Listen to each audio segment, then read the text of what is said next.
Hello everyone. आज हम बात करेंगे हिंदी का प्रैक्टिस सेट नंबर 5 के बारे में। ठीक है, इससे पहले हमने 4 आपके प्रीवियस ईयर क्वेश्चन पेपर करा दिए थे 2018 में, जो आपका यूपी पीसीएल एग्जीक्यूटिव असिस्टेंट का एग्ज़ाम हुआ था। उसमें जो भी 2018 में आपके क्वेश्चन आए थे, 4 शिफ्ट बनी थी, तो चारों शिफ्ट के मैंने प्रैक्टिस सेट आपको करा दिए जो प्रीवियस ईयर में पूछे गए थे। ठीक है, अब हम करने वाले प्रैक्टिस सेट। प्रैक्टिस सेट हैं ये आपके यूथ पब्लिकेशन के लिए गए हैं। ठीक है, अगर आपके पास बुक है तो आप बुक से भी कर सकते हो, बाकी अगर बुक नहीं है तो हम यहाँ करा रहे हैं, बुक लेने की कोई आवश्यकता नहीं है। ठीक है, चलिए क्लास को स्टार्ट करते हैं। पहला क्वेश्चन है, देखिए आज हम हिंदी पहले करा रहे हैं क्योंकि आपका जीके का जो पोर्शन था वो कंप्लीट हो गया। 10 प्रैक्टिस सेट इसके अंदर कंप्लीट हो गए हैं। हिंदी के बाद हम कंप्यूटर कराएंगे। ठीक है, कंप्यूटर की क्लास आएगी हिंदी के बाद, और कोई भी टाइम निर्धारित नहीं है दोनों क्लासों का। जैसे ही मुझे समय लगता है मैं आपको क्लास इसमें यहाँ प्रोवाइड करा देता हूँ, तो इसीलिए कोई समय नहीं है, तो आप चेक करते रहिएगा। और बाकी आप हमारे टेलीग्राम चैनल से जुड़ जाइएगा। ठीक है, वहाँ मैं आपको लिंक प्रोवाइड करा देता हूँ वीडियो का, जैसे ही वीडियो अपडेट पब्लिश होती है। चलिए क्लास स्टार्ट करते हैं। पहला क्वेश्चन है, सुई का तत्सम रूप क्या होगा? तो सुई का तत्सम रूप होता है सूची। ऑप्शन नंबर यहाँ सी हो जाएगा राइट आंसर। जल्दी जल्दी करेंगे क्योंकि 55 क्वेश्चन यहाँ दिए गए हैं। हल्दी का तत्सम रूप, हल्दी का तत्सम रूप होता है क्या? हल्दी का तत्सम रूप क्या होता है? हरिद्रा होता है। ठीक है, ऑप्शन नंबर सी हो जाएगा राइट आंसर, हरिद्रा होता है। अगला क्वेश्चन आपका है, निम्नलिखित में से कौन तद्भव शब्द है? तद्भव शब्द आपको बताना है। दिनकर, दिवाकर, प्रभाकर, ये सारे के सारे तत्सम शब्द हैं। कैसे हैं? तत्सम है, लेकिन जो सूरज है वो आपका तद्भव शब्द है। ऑप्शन नंबर डी हो जाएगा यहाँ राइट आंसर। ठीक है, सूरज जो है वो तद्भव शब्द है। चलिए अगला क्वेश्चन आपका है, देखिए नेक्स्ट क्वेश्चन आपका है, गंगा गए गंगादास, यमुना गए यमुनादास का अर्थ आपको बताना है। तो देखिए इसका अर्थ क्या होगा? गंगादास, गंगा व यमुना, ये गलत हो जाएगा। गंगा व यमुना में स्नान करना चाहिए, गलत हो जाएगा। अवसर देखकर काम करना चाहिए, ऑप्शन नंबर यहाँ सी हो जाएगा राइट आंसर। अगला क्वेश्चन है आपका है, गंगा लाभ होना मुहावरे का अर्थ आपको बताना है। तो गंगा लाभ होना का मतलब होता है, क्या होता है? गंगा लाभ होने का मतलब होता है मृत्यु को प्राप्त होना। ऑप्शन नंबर सी हो जाएगा राइट आंसर। ठीक है, 75 का सी करेक्ट आंसर हो जाएगा। अगला क्वेश्चन आपका है, निम्नलिखित शब्दों में से जो शब्द विशेषण नहीं है उसका उल्लेख आपको करना है। तो कौन सा है? सज्जन, दुर्जन, सुकुमार, मानस जो है वो विशेषण नहीं है। ऑप्शन नंबर डी हो जाएगा राइट आंसर, 76 का डी। अगला क्वेश्चन है, ईमानदार व्यक्ति सर्वत्र सम्मानीय होते हैं, वे में प्रयुक्त विशेषण आपको बताना है। तो इसमें जो प्रयुक्त विशेषण है वो आपका गुणवाचक है। ठीक है, गुणवाचक विशेषण इसके अंदर आएगा। अगला क्वेश्चन है, वर्तनी की दृष्टि से शुद्ध शब्द का चयन आपको करना है।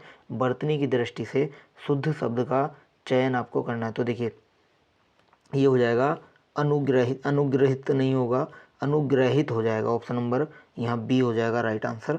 अगला क्वेश्चन आपका है, अशुद्ध वर्तनी का चयन आपको करना है। अशुद्ध वर्तनी कौन सी है? तो भगीरथी जो है वो अशुद्ध है। भाग्यवान, प्रदर्शनी, भागवत, ये बिल्कुल राइट है। भगीरथी नहीं होगा, भगीरथी की जगह क्या होना चाहिए यहाँ पर? भगीरथी की जगह होगा भागीरथी। क्या? भागीरथी। ठीक है, ये इसका शुद्ध वर्तनी होगी। अगला क्वेश्चन आपका है, अशुद्ध वर्तनी का चयन आपको करना है। शुद्ध वर्तनी का चयन करना है। अशुद्ध वर्तनी कौन सी होगी? अच्छा रिपीट हो गया क्वेश्चन ये। चलिए अगले क्वेश्चन पर चलें। शुद्ध वर्तनी का चयन आपको करना है। शुद्ध वर्तनी कौन सी होगी बताइए? शुद्ध वर्तनी कैलाश, उपरोक्त, केंद्रीयकरण, कृत कृत्य। ऑप्शन नंबर डी हो जाएगा राइट आंसर, ये शुद्ध होगा इसमें कृत कृत्य। ठीक है, चलिए फिर अगले क्वेश्चन पर चलें। पति पत्नी के झगड़े का हेतु क्या हो सकता है? वाक्य का शुद्ध रूप लिखना है आपको। पति पत्नी के झगड़े का हेतु क्या हो सकता है? तो पति पत्नी के झगड़े का हेतु क्या हो सकता है? पति पत्नी के झगड़े का हेतु क्या है? पति पत्नी के झगड़े का कारण क्या हो सकता है? ऑप्शन नंबर यहाँ सी हो जाएगा राइट आंसर यहाँ पर। ठीक है, अगला क्वेश्चन है, निम्नलिखित में से एक वाक्य त्रुटिपूर्ण है, आपको बताना है कौन सा वाक्य है। इसमें कुछ दिया गया है, 1 मिनट नोट। निम्न वाक्यों का सही क्रम संयोजन करते हुए उत्तर की पहचान कीजिए। तो देखिए इसका राइट आंसर क्या हो जाएगा, अभी देख लेते हैं। ऑप्शन नंबर 1, निरपराधी को सजा नहीं देनी चाहिए। ऑप्शन नंबर ए ही आपका राइट होगा यहाँ पर। वह सकुशल घर पहुँच गया, मोती सीप में पलता है, व्यापारी ने 5 कुंतल कोयला खरीदा, निरपराधी को सजा नहीं होनी चाहिए। ऑप्शन नंबर यहाँ ए आपका राइट आंसर हो जाएगा। ठीक है, ये कैसा है? इसने पूछा है त्रुटिपूर्ण, तो निरपराधी जो है ना, यहाँ निरपराधी लिखा हुआ है यहाँ पर, यहाँ होना चाहिए क्या, निरपराध। ठीक है, निरपराध को सज़ा नहीं देनी चाहिए, ये इसका सही आंसर होना चाहिए। अगला क्वेश्चन आपका है उच्च विचार से, क्या उच्च विचार से और मूल्यों के प्रति आस्था, इसमें आपको बताना है, ये पैराजंबल होते हैं, यानी कि इसमें आपको सही क्रम लगाना होता है। तो देखिए उच्च विचार से सबसे पहले क्या होगा, उच्च विचार से और मूल्यों के प्रति आस्था नहीं, उच्च विचार से तात्पर्य जीवन के उदात्त आदर्श, हाँ ये हो सकता है, चलिए रह लिख देते हैं। और आपका उच्च विचार से जैसे सत्य, उच्च विचार से तात्पर्य जीवन के उदात्त आदर्श जैसे सत्य, ये नहीं होगा, उदात्त आदर्श और मूल्यों के प्रति आस्था, ये हो जाएगा। ठीक है, मूल्यों के प्रति आस्था जैसे सत्य सौंदर्य, बिल्कुल ल हो जाएगा, उसके बाद में बचा बै आ जाएगा, ये हो जाएगा र, यह लैब है, यह र लैब र, ये लैब है। ठीक है, र ये लैब है, इसका राइट आंसर हो जाएगा। ठीक है, ऑप्शन नंबर यहाँ बी हो जाएगा राइट आंसर। अच्छा, ऑप्शन नंबर सी भी ऐसे ही दिया हुआ है, र ये लैब है। चलिए, इसमें कन्फ्यूजन है क्वेश्चन के अंदर, ऑप्शन नंबर सी और ऑप्शन नंबर बी दोनों सेम दिए गए हैं। चलिए अगला क्वेश्चन है हिंदी में अनुनासिक वर्णों की संख्या बतानी है। हिंदी में अनुनासिक वर्ण कितने होते हैं, 5 होते हैं। ठीक है, कौन कौन से होते हैं, तो जो हिंदी में अनुनासिक वर्ण होते हैं वो 5 होते हैं। कौन कौन से होते हैं ये भी आपसे पूछ सकता है।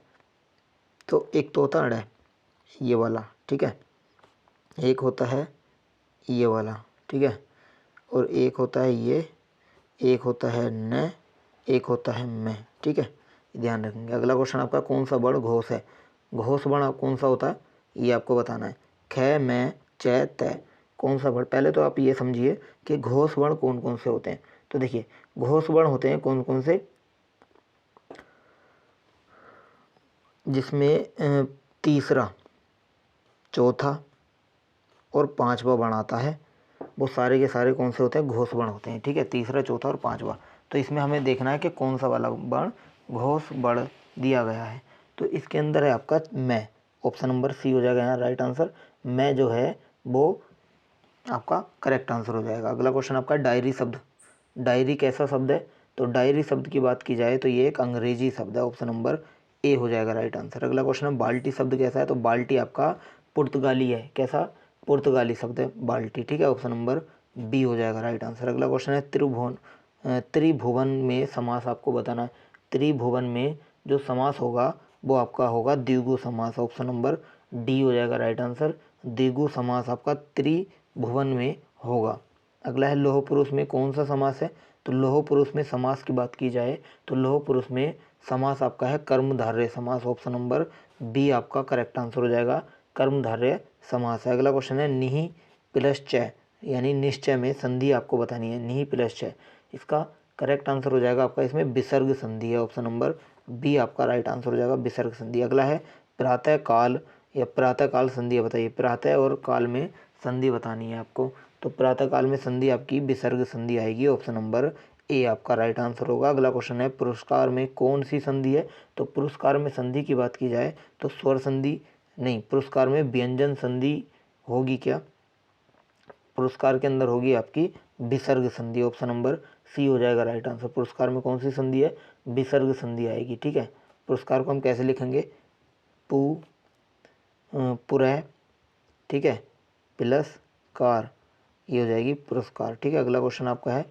सोहत ओढ़े पीत पट श्याम सलोने गात मनो नील मणि शैल पर आतप परियो प्रभात, उपरोक्त में कौन सा अलंकार है ये आपको बताना है।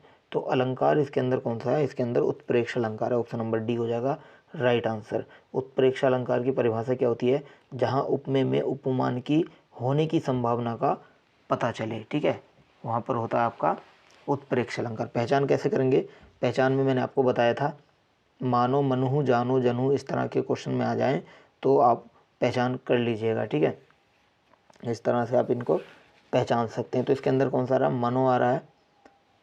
ठीक है, ध्यान रखेंगे। अगला क्वेश्चन आपका है अंधा युग नामक कृति के लेखक आपको बताने, अंधा युग, अंधायुग नामक जो कृति है वो किसने लिखी है? वो धर्मवीर भारती ने लिखी है। ऑप्शन नंबर सी हो जाएगा राइट आंसर। अगला क्वेश्चन है गोदान। गोदान नामक कृति के लेखक कौन है? तो गोदान नामक जो कृति है उसके लेखक हैं कौन? तो उसके लेखक हैं प्रेमचंद। ऑप्शन नंबर सी हो जाएगा यहाँ राइट आंसर। अगला क्वेश्चन आपका है जिसे बुलाया ना गया हो, वाक्य में प्रयुक्त होने वाला शब्द जिसे बुलाया न गया हो वो है आपका अनाहूत। तो ऑप्शन नंबर सी हो जाएगा यहाँ राइट आंसर। अगला क्वेश्चन है जिसका उपचार न हो सके उसे क्या कहते हैं? तो जिसका उपचार न हो सके उसे असाध्य कहते हैं। ऑप्शन नंबर बी हो जाएगा राइट आंसर। जिसका उपचार न हो सके उसे असाध्य कहते हैं। अगला क्वेश्चन है अतिथि की सेवा करने वाला वाक्य के लिए उपयुक्त शब्द कौन सा है?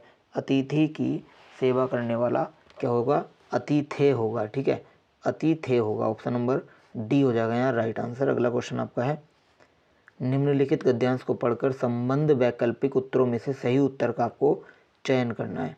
ठीक है, ये आपका दिया गया है और उसके बाद में क्वेश्चन दिए गए हैं। चलिए पहले हम क्वेश्चन पढ़ते हैं। कालिदास के प्रकृति वर्णन का आधार आपको बताना है। ठीक है, चलिए ऑप्शन देख लेते हैं। उसकी प्रकृति, अभिव्यक्ति, उसकी मनोहरता, उसका सौंदर्य, उपरोक्त में से कोई नहीं। देखिए अब जब हम इसको पढ़ेंगे ना तो आप पढ़िए कालिदास की प्रकृति का वर्णन आपको इसमें बताना है। तो चलिए पूरा पढ़ लेते हैं। आपको एकदम से मैं पढ़ के बता देता हूँ, उसके बाद में जल्दी जल्दी से इसके क्वेश्चन बताऊँगा। सौंदर्य की परख अनेक प्रकार से की जाती है। बाह्य सौंदर्य की परख समझना तथा उसकी अभिव्यक्ति करना सरल है। जब रूप के साथ चरित्र का भी स्पर्श हो जाता है तब उसमें स्वादन की अनुभूति भी होती है। एक वस्तु सुंदर एवं मनोहर कही जा सकती है लेकिन परंतु सुंदर वस्तु केवल इंद्रियों को संतुष्ट करती है, जबकि मनोरम वस्तु चित्त को भी आनंदित करती है। इस दृष्टि से कवि जयदेव का बसंत चित्रण सुंदर है तथा कालिदास का प्रकृति वर्णन मनोहर है, क्योंकि उसमें चरित्र की प्रधानता है। ठीक है, सुंदर शब्द संकीर्ण है जबकि मनोहर व्यापक एवं विस्तृत। साहित्य में साधारण वस्तु भी विशेष प्रतीत होती है, उसे मनोहर कहते हैं। क्या कहते हैं? मनोहर कहते हैं। तो इसका राइट आंसर देखना, कालिदास की प्रकृति का वर्णन किसमें क्या है? तो ये इसका राइट आंसर हो जाएगा उसकी मनोहरता में। ठीक है, ऑप्शन नंबर यहाँ बी हो जाएगा राइट आंसर। अगला क्वेश्चन आपका है सौंदर्य की परख की जाती है। क्या बताया था अभी? सौंदर्य की परख मैंने आपको बताया था मनोहरता के आधार पर की जाती है। यहाँ पर हो जाएगा आपका क्या? ऑप्शन नंबर डी हो जाएगा। अगला क्वेश्चन है उपयुक्त गद्यांश का शीर्षक आपको बताना है। तो शीर्षक क्या है? शीर्षक है साहित्य और सौंदर्य से रिलेटेड। ठीक है, ऑप्शन नंबर ए हो जाएगा राइट आंसर। अगला क्वेश्चन है हिंदी भाषा किस लिपि में लिखी जाती है? तो हिंदी भाषा लिखी जाती है किसके अंदर? देवनागरी, सॉरी माफ़ करना, देवनागरी के अंदर लिखी जाती है। ऑप्शन नंबर सी हो जाएगा राइट आंसर। हिंदी भाषा को देवनागरी लिपि में लिखते हैं। अगला क्वेश्चन है हिंदी दिवस किस तिथि को मनाया जाता है?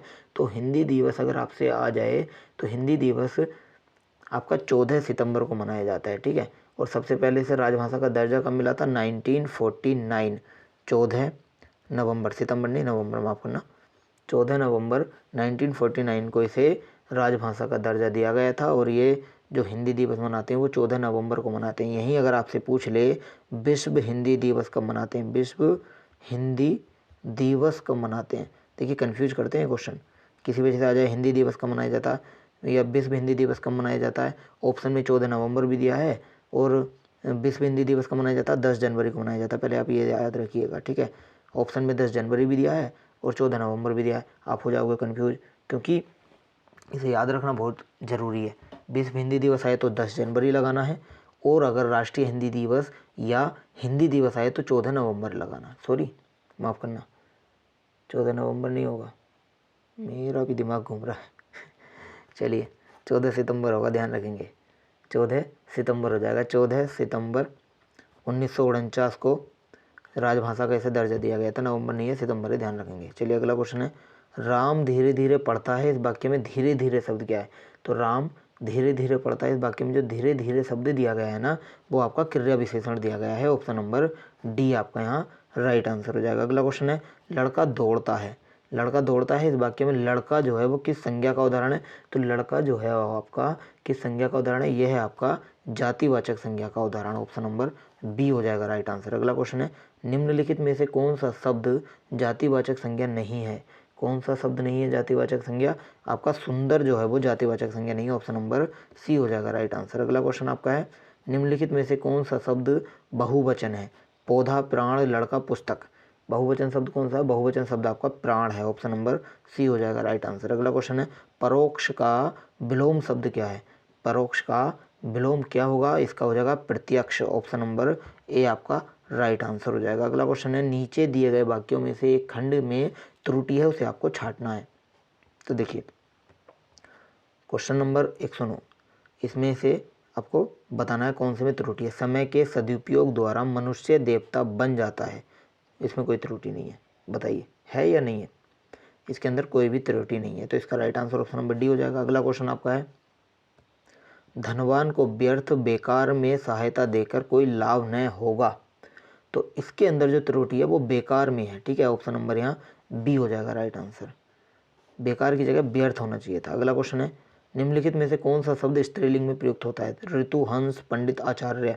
तो इसमें जो होता है ये ऋतु होता है, ऑप्शन नंबर ए हो जाएगा राइट आंसर। अगला है, भुजंग का पर्यायवाची शब्द नहीं है।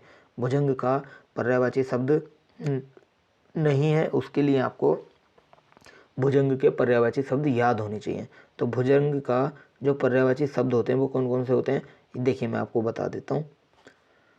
एक तो होता है अही, ठीक है, ये ध्यान रखेंगे। एक होता है सर्प, एक होता है नाग, एक होता है पन्नग, ठीक है, एक होता है फड़ी, एक होता है सरीसृप। ये आपके भुजंग के पर्यायवाची। लेकिन गरुड़ जो इसके अंदर दिया गया है, गरुड़ इसका नहीं होगा, ऑप्शन नंबर बी हो जाएगा राइट आंसर, ठीक है, अलग से दिया गया गरुड़, ध्यान रखेंगे। अगला क्वेश्चन आपका है, हाँ, बड़ा घर, छोटा आदमी, नीला वस्त्र में विशेष्य कौन कौन से हैं? तो इसमें जो विशेष्य होंगे वो कौन कौन से होंगे? आंसर करेंगे सभी। देखिए इसके अंदर होगा राइट आंसर क्या?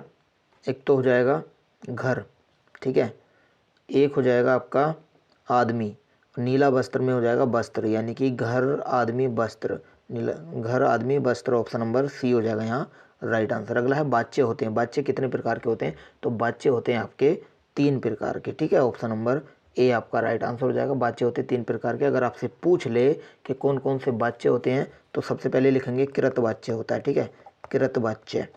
दूसरा होता है कौन सा? दूसरा होता है कर्म वाच्य, कर्म वाच्य।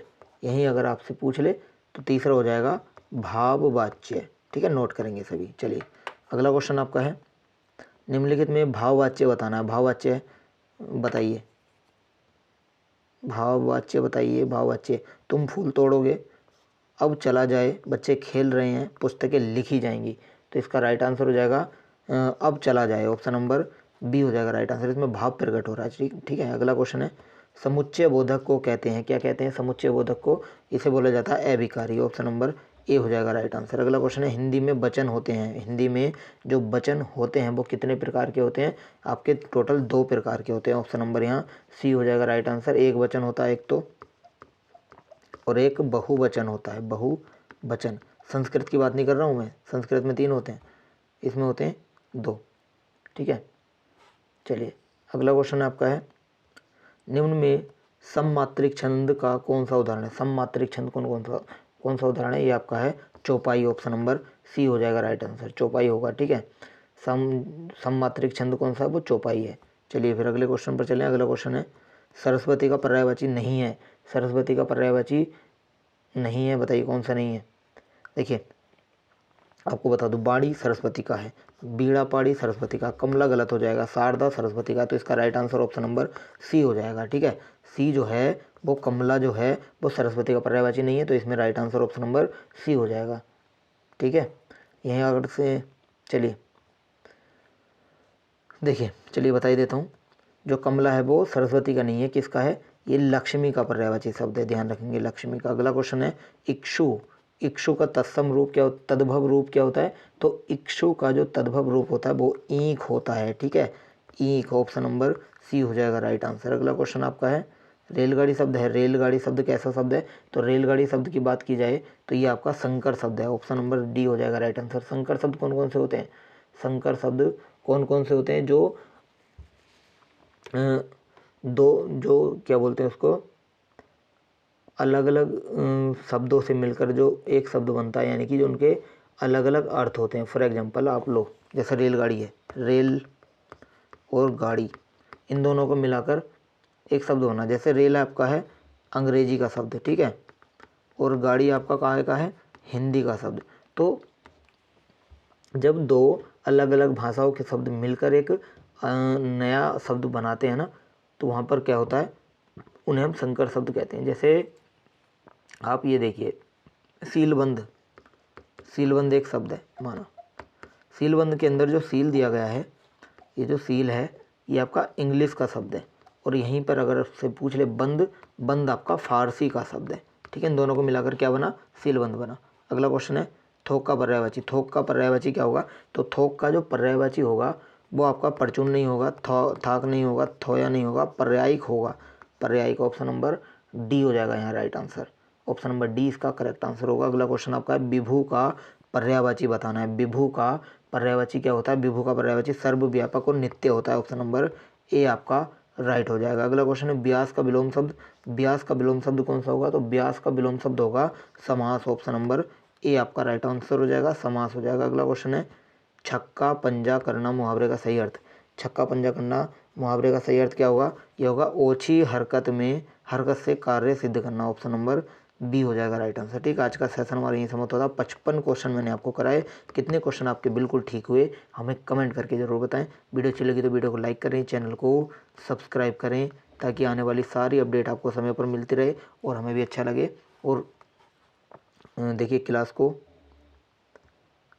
शेयर ज़रूर कर देंगे, ताकि ये क्लास अधिकतर बच्चों तक पहुंच पाए, और इस पर ज़्यादा से ज़्यादा व्यूज़ लाने की कोशिश कीजिए। ठीक है, ज़्यादा से ज़्यादा व्यूज़ आएंगे तो हमें मोटिवेशन मिलेगा, हम भी आपके लिए अच्छे से अच्छा कंटेंट लाते रहेंगे। हालांकि कंटेंट में कोई भी कॉम्प्रोमाइज़ हम नहीं करते हैं, लेकिन जब आप शेयर नहीं करते हो, व्यूज़ नहीं आ पाते हैं, तो मनोबल टूटता है। ठीक है, देखिए ऐसा होता है, मुझे कुछ मिल नहीं रहा है इससे, मैं बस मुझे अच्छा लगता है पढ़ाना, इसीलिए पढ़ा रहा हूँ, जिससे आपका थोड़ा सा भी मैं हेल्प कर पाऊँ तो मुझे बहुत अच्छा लगेगा। ठीक है, इसलिए मैं करा रहा हूँ। बाकी इससे ऐसा नहीं है कि कुछ भी इनकम वगैरह हो रही है। आप देख सकते हो कि इसमें कितने व्यूज़ आते हैं। हालांकि कंटेंट, अगर यही कंटेंट अगर बड़ा चैनल करा रहा होता ना, तो अच्छे से व्यूज़ आते। जैसे मेरा कंटेंट है, अगर मेरे कंटेंट में कोई भी कमी है तो आप हमें कमेंट करके बता सकते हो कि हाँ ये कमी है आपके कंटेंट में। हम ना तो मैं रिपीट करा रहा हूँ, ना ही मैं कुछ करा रहा हूँ, अच्छा कंटेंट है इसके अंदर, फिर भी आप शेयर नहीं करते हो यार। चलो कोई बात नहीं, चलिए फिर आज के लिए इतने रखते हैं। Thank you so much.